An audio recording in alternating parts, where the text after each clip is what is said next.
Episode 2 of Transit Talks. On my way home from work. If this is your first time watching, my name's Rich. MindsetRichG channel. You can catch me on Instagram, Twitter, TikTok, YouTube. I like to come on here though, man, just decompress for the day, let you know what I'm thinking about.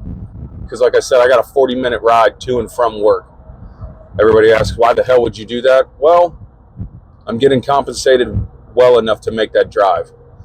But that's not always how it started.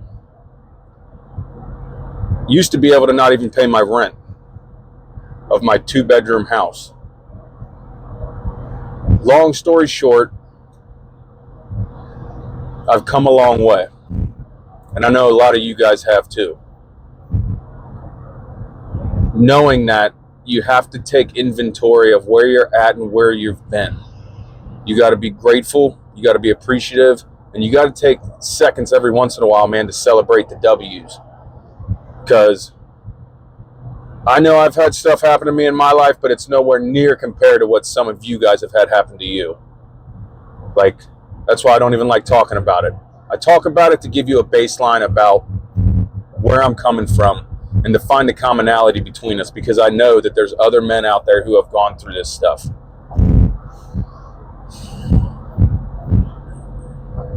You gotta understand where you're at, man. If you're not happy with where you're at, and that's completely okay. As soon as you acknowledge that you are at where you're at because of what you've done and the choices that you've made, don't sit there and little pity party. Don't play the world's smallest violin for it. Accept it, move on. Accept it and know that you got to do what you got to do to be better. You have to provide more value. You have to become more valuable for whatever it is that you're looking to do. Me, I joined the military when I didn't know what to do. I knew what I was doing wasn't cutting it. I wasn't bringing any value to the table. I didn't want to regret not serving, so I was able to do it. So at the age of 30, I stepped up, put my hand up, and ended up joining the military.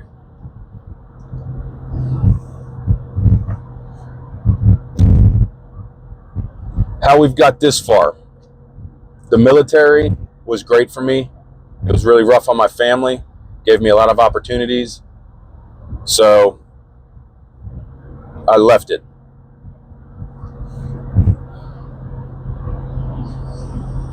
Which got me a job. Got me a good job. And then I joined the military again in a different branch. And that gave me the job that I have now. And you know what's crazy? Sitting back looking on where I'm at, where I've been, what I've done, good and bad, what I've been through. You know, this was it. This job I have now was the goal. This was the goal since I graduated high school. 20 years ago? 20 years ago. This was it. This was what I wanted to do. Something like this. I wanted to have the office job. I wanted to be cold in the summer, hot in the winter, never have to turn and wrench again. And you know, I do enjoy the job. But it's not my purpose. I can feel it. It's not my purpose. I remember I was sitting on a beach in Biloxi, Mississippi during military training. I had been sober for 2 months. And I was sitting there thinking like, man, what the hell am I going to do next? What am I going to do? Yeah, I had 4.5, 5 months by myself, man. No family, no kids.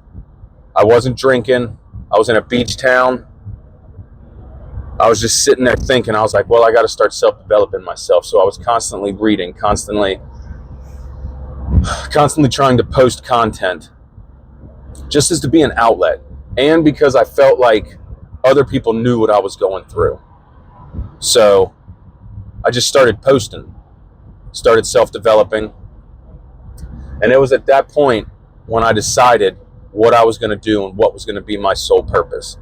My sole purpose was to help other people, because I picked up a knack for that real quick in the military.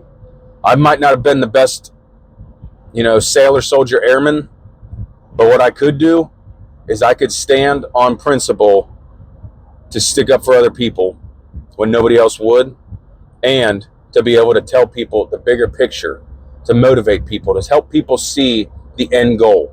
We're here. This is where we need to be. Let's bridge that gap. Let's get there. Let's do it this way. Let's expedite it. Let's knock this stuff out and become victorious.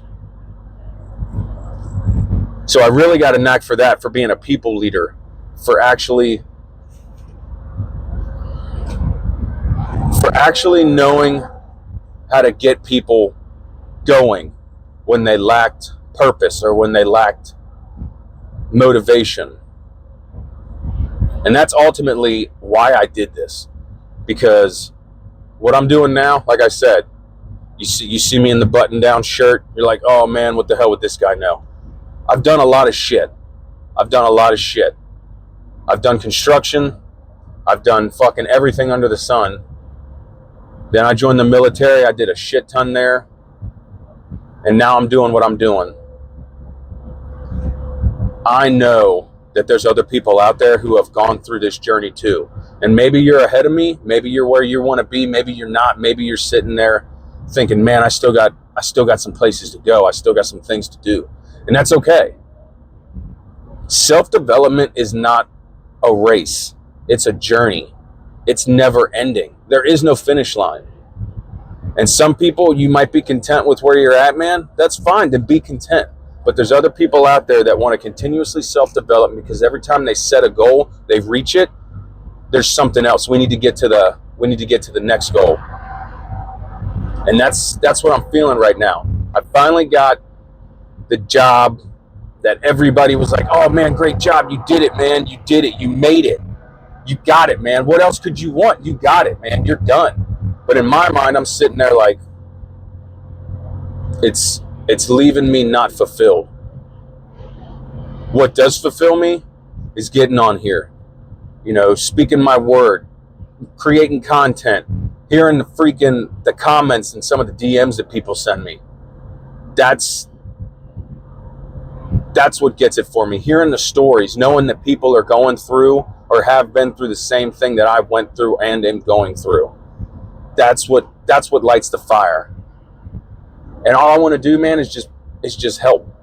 It's just help. Because I know what it's like to be out there, to one, have fear and anxiousness or anxiety about being a head of household, having mouths that depend on you, being a provider or protector, a nurturer, somebody who gives compassion and love to these other people that see you as it, man.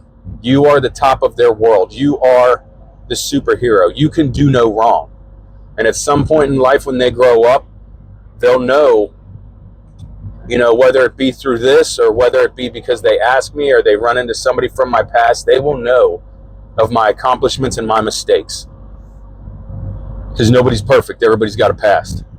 But I've been there, man. I know what it's like not to have any money in the bank. I know what it's like for the car not to start because there's no gas in it. I know what it's like to go punch a clock for 12 to 15 hours a day at a job you freaking hate. I know what it's like to be away from my family 7 to 11 months at a time with no communication for weeks or months in between.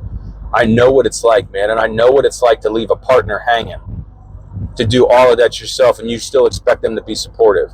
This goes into like a bigger topic about relationships and transparency and communication, but I've been where you're at, man. I know what it's like. I know what that feeling is, and it freaking killed me. It killed me, and the problem I had was I was stubborn, and I didn't want to freaking ask for help. I didn't want to ask for help because I could do it. I'm a man. I was born in the mid-'80s. That's what you get taught from these Vietnam vet people, these Vietnam era people. Shut up. Take the licks. Life ain't supposed to be easy. You're a man. Keep it to yourself. Nobody wants to hear your crap. But that's not where we are now. Where we are now is we have social media, and we have the ability to reach out to people that we've never met before from all around the world, different geographical locations, that genuinely want to see you win, which is crazy.